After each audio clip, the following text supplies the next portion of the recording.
Hello guys, Radhe Radhe, सुबह का जय श्री कृष्णा। तो गाइस, आज हम आपको महर्षि वाल्मीकि जी के बारे में बताने जा रहे हैं गाइस। उनके बारे में थोड़ी सी जानकारी देते हैं गाइस। तो गाइस आपको मालूम है, महर्षि जी वाल्मीकि पहले डाकू थे और नारद जी ने उनका हृदय परिवर्तन कैसे किया। तो गाइस चलते हैं हम आप वाल्मीकि महर्षि जी के बारे में थोड़ी सी जानकारी प्राप्त कर लेते हैं। तो चलते हैं गाइस। महर्षि वाल्मीकि पहले नाम रत्नाकर था। इनका जन्म पवित्र ब्राह्मण कुल में हुआ था,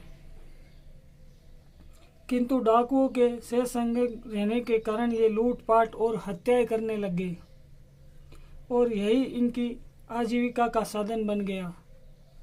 इनका परिवार इसी से चलता था। इन्हें जो भी मार्ग में मिल जाता ये उनकी संपत्ति लूट लिया करते थे। एक दिन इनकी मुलाकात देव ऋषि नारद से हुई। इन्होंने नारद जी कहा कि तुम्हारे पास जो कुछ है उसे निकाल कर रख दो, नहीं तो जीवन से हाथ धोना पड़ेगा। भगवान नारद जी को बोलते हैं। देव ऋषि नारद जी ने कहा, मेरे पास इस वीणा के और वस्त्र के अतिरिक्त है ही क्या। तुम लेना चाहो तो इन्हें ले सकते हो, लेकिन तुम ये कुकर्म करके भयंकर पाप क्यों करते हो। देव ऋषि कोमल वाणी सुनकर वाल्मीकि का कठोर हृदय कुछ द्रवित हुआ, थोड़ा बहुत परिवर्तन होने लगा।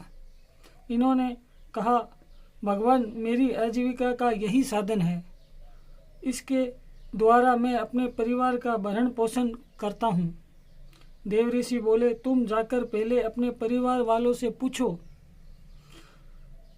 कि वे तुम्हारे केवल भरण पोषण के अधिकारी है या तुम्हारे पापों के भी अधिकारी है,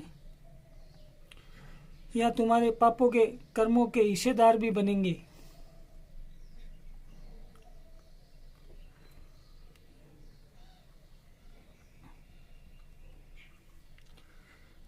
देव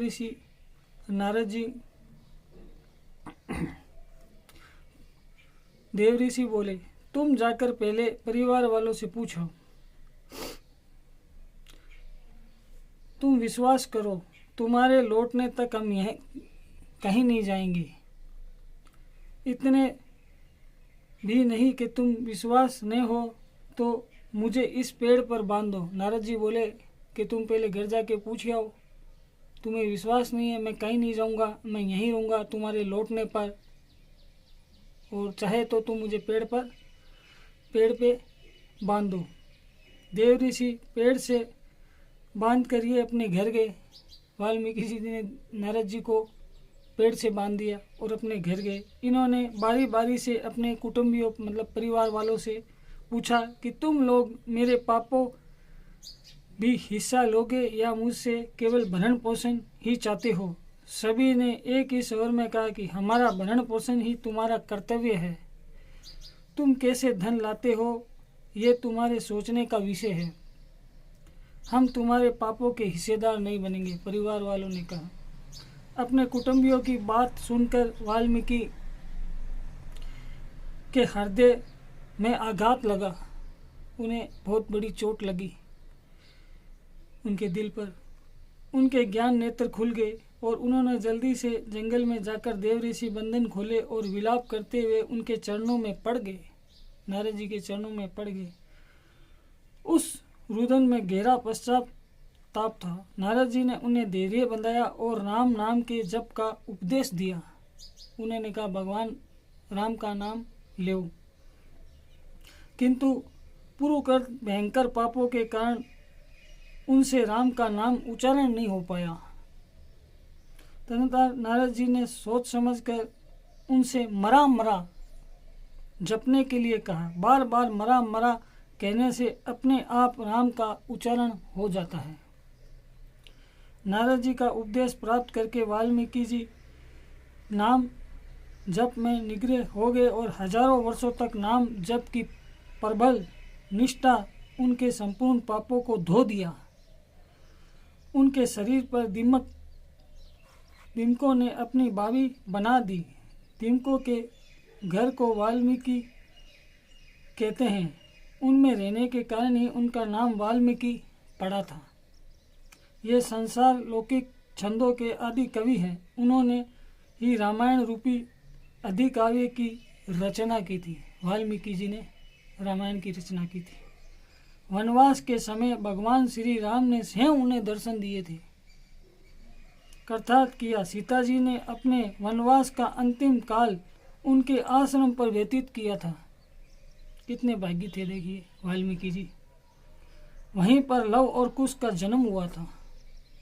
भगवान राम के पुत्रों का भी जन्म वाल्मीकि जी की कुटिया में हुआ था। वाल्मीकि जी उन्हें रामायण गान सिखाया। इस प्रकार नाम जाप और सत्संग प्रभाव से वाल्मीकि डाकू से ब्रह्मा ऋषि हो गए। तो गाइस देखिए, आज हमने छोटी सी जानकारी दी और इस जानकारी के पीछे है कि बुरे कर्मों का त्याग और भगवान में भक्ति। इसका ये मतलब है गाइस कि भगवान की भक्ति करो, बुरे कर्म सारे त्याग दो आज से ही और भगवान की भक्ति में लग जाओ। तो गाइस आज के लिए इतना ही। आगे का वीडियो लेकर हम फिर आपके सामने पेश होंगे। राधे राधे। जय श्री कृष्णा, जय श्री राम।